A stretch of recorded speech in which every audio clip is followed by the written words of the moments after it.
how to use a valve spring compressor. It's your standard valve spring compressor. You can get it at any one of your Advance or Auto stores, Auto Zones, whatever. First, you want to take your valve, make sure you deburr it, get any kind of corrosion, any kind of carbon deposits off of it, clean it up. Before sticking it in your guide, valve guide there, then run it through a little bit of oil.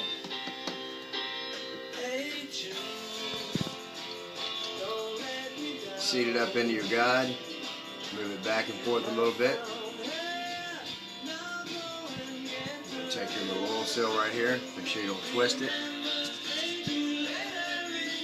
By the way, this is a 3.0 mercruiser. Seated on your lower little slot right there. You're going to take your spring, put your spring on, put your shield on, and last your cap here.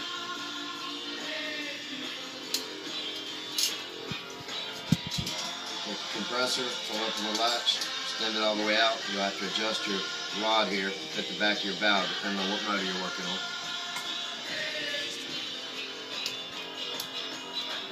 See the front of it. You sort of hear it snap, but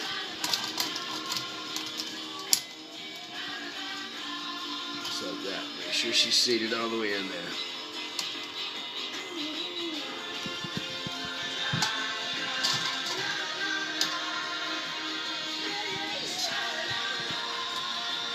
And just squeeze your trigger all the way down.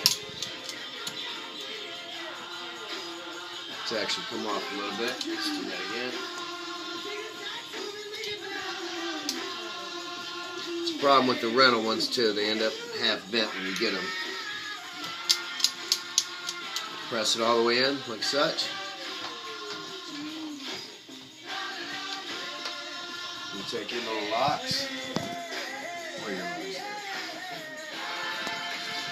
Raymond, where are the locks at? In the bag. Where are the locks at?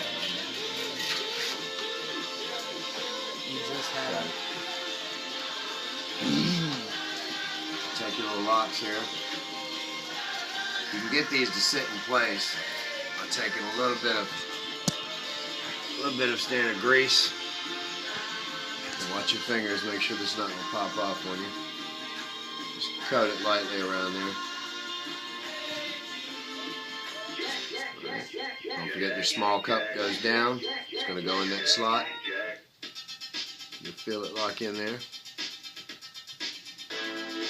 Same thing with this one. You might have to, if it's a rental like I've got, you have to move it around a little bit until you see them come together like that. You take the thing and slowly release it. See how it sits. There she is, seated in.